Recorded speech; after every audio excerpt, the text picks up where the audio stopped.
Kami dari kelompok 5 akan mempresentasikan materi tentang agen, konstituen, dan khalayak.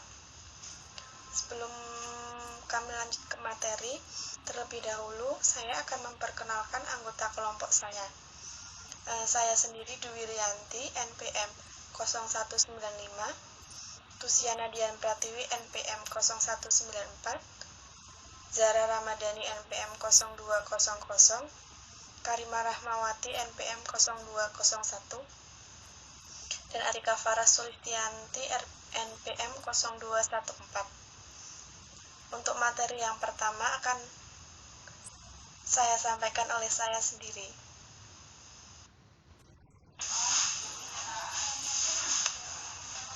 Yang pertama yaitu jumlah pihak dalam negosiasi.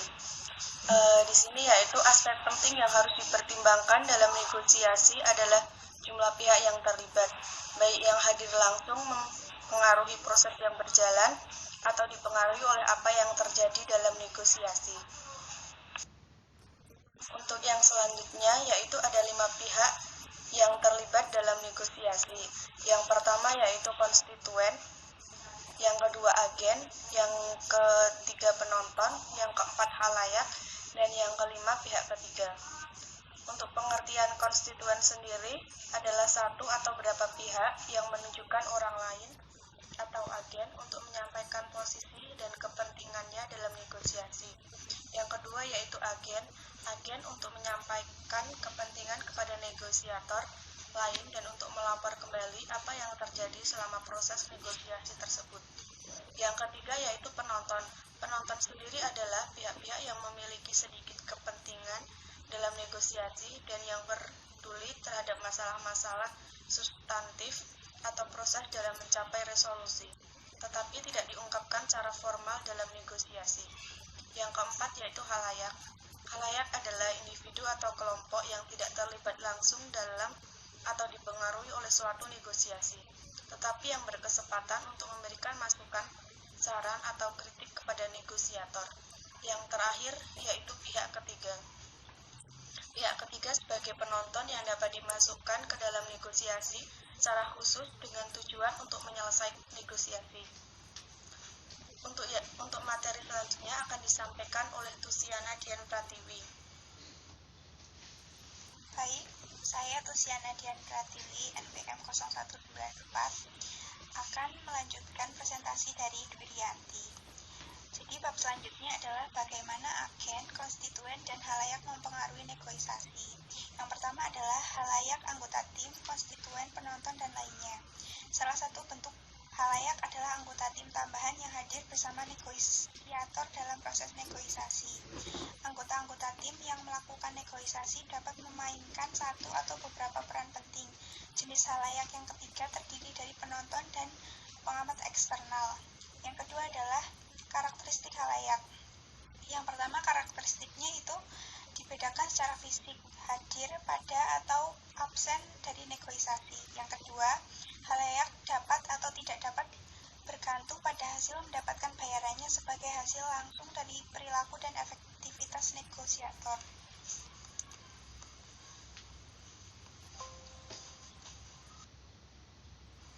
Nah, baik, khalayak membuat negosiasi bertanggung jawab.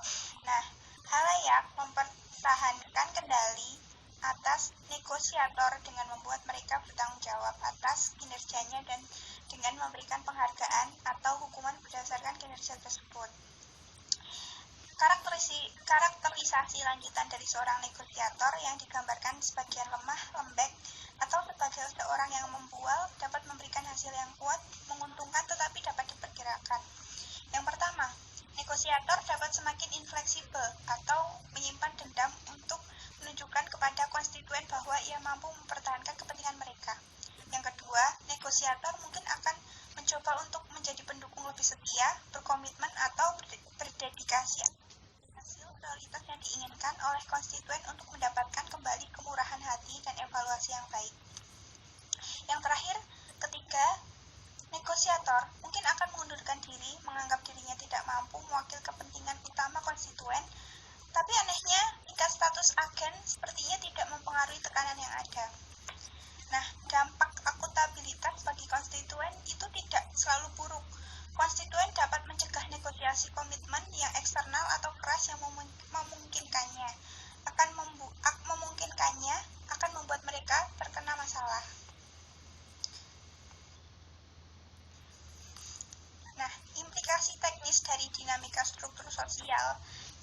delma negosiator, khususnya halayak yang mengharapkan hasil menciptakan paradoks atau sesuatu yang sifatnya itu bertentangan bagi negosiator karena nilainya dua macam tekanan.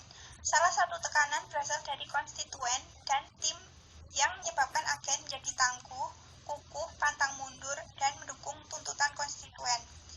Tekanan lain berasal dari negosiator lawan dan menuntut negosiator agar fleksibel dan menjadi penengah dan bersedia untuk memberi dan menerima. Nah, jadi para agen memasuki negosiasi dengan tantangan mewakili kepentingan konstituen mereka, tetapi membawa serta kepentingan mereka juga. Seringkali ada pertentangan antara beberapa banyak mereka dapat mewujudkan kepentingan mereka sendiri dan kepentingan konstituennya, dan negosiator harus dapat menyelesaikan pertentangan ini.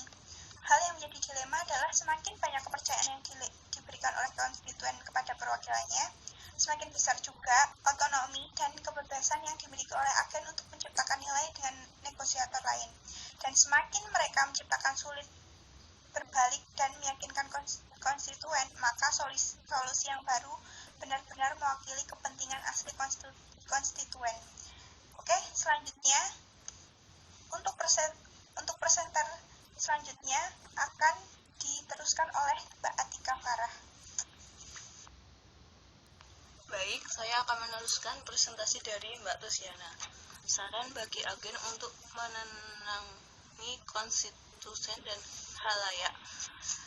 1. Pembawa atau bertindak sebagai advokat bagi perusahaan dan secara distributif melakukan tawar-menawar gaji dengan pegawai baru. 2. Advokat bertindak sebagai agen pengganti bagi pegawai baru untuk memastikan bahwa pegawai tersebut mendapatkan gaji awal yang sesuai dari perusahaan. 3. Pencari fakta hanya memastikan bahwa informasi mengalir dengan jelas antara perusahaan dan pegawai baru dengan harapan bahwa mereka dapat mencapai kesepakatan sendiri. 4.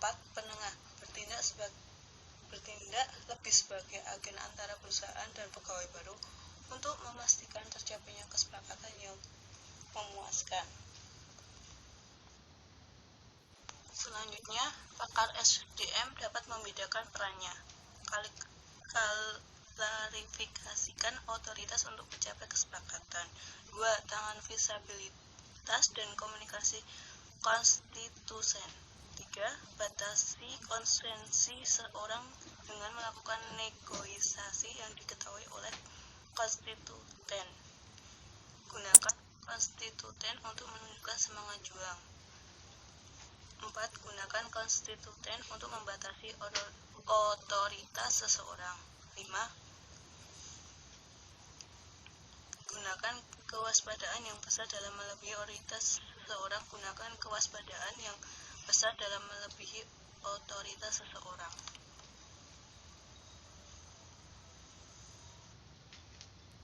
Baik, saya akan meneruskan.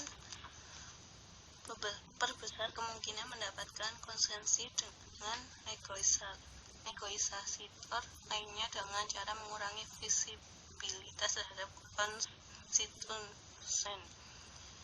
Menciptakan privasi sebelum awal negosiasi. Salah satu aturan yang dipertimbangkan bahwa negosiasi utama harus dilakukan secara tertutup. Tidak ada wawancara media atau publik, dan konstituen pihak lain serta visibilitas terhadap halayak benar-benar diatur. 2. Tutupi visibilitas selama negosiasi untuk menutupi pengamat luar yang tidak diinginkan dari diskusi yang sensitif dengan melakukan situasi dengan secara informal dengan tidak resmi. 3. Waspada akan adanya tekanan waktu. Tekanan waktu dalam negosiasi juga dapat meningkatkan perilaku kompetitif, khususnya dengan negosiasi bertanggung jawab kepada konstituen. Baik, akan dilanjutkan lagi oleh Karimah Rahmawati. Saya akan melanjutkan presentasi dari Atika. Berkomunikasi secara tidak langsung dengan khalayak konstituen. Negosiasi seringkali dapat menciptakan dinamika pengamatan yang telah dijelaskan dengan komunikasi secara tidak langsung. Komunikasi tidak resmi ini terjadi beberapa cara. 1. Berkomunikasi melalui atasan. 2. Berkomunikasi dengan perantara. berkomunikasi secara langsung dengan konstituen pihak lain. Negosiasi seringkali dapat menciptakan dinamika pengamatan yang telah dijelaskan dengan komunikasi secara tidak langsung. Komunikasi tidak resmi ini terjadi beberapa cara. 1. Berkomunikasi melalui atasan. 2. Berkomunikasi dengan perantara. Kapan harus menggunakan agen? Mengenai agen, 1. Periksalah kredensial dan kualifikasi, wawancarai mereka, cari tahu pengalaman mereka, periksa referensi dan putuskan apakah Anda sesuai dengan agen tersebut. 2. Sisihkan waktu untuk mengenal agen, pastikan bahwa kontrak dengan agen dan ekspektasi sudah jelas. 3. Pada permulaan agen tidak boleh memberi otoritas untuk memberikan komitmen yang meningkat dan masalah-masalah substantif apapun. 4. Pada permulaan agen baru memiliki ketulusan untuk merancang dan mengembangkan keseluruhan proses negosiasi yang efektif. 5. Konstituen harus menitik beratkan sebagai besar komunikasinya kepada agen mengenai kepentingan, prioritas, dan alternatif, bukan masa poin-poin penyelesaian khusus. Selanjutnya akan dipresentasikan oleh Yahya Ramadhani. Terima kasih Mbak Karima atas penjelasannya. Kemudian yang selanjutnya akan saya jelaskan. Sebelumnya perkenalkan, nama saya Zara Rahmadani, NPM 1701010200, akan mencoba menjelaskan tentang kapan kita harus menggunakan agen. Yang keenam, konstituen harus membangun ekspektasi yang jelas mengenai frekuensi dan kualitas laporan kepada konstituen. Kemudian yang ketujuh, otoritas agen harus berkembang ketika agen dan konstituen memperoleh pemahaman mengenai pihak lain melalui proses negosiasi. Kemudian yang kedelapan, instruksi khusus dan langsung kepada agen yang diberikan oleh konstituen harus disampaikan secara tertulis dan dapat ditujukan kepada pihak lain jika diperlukan.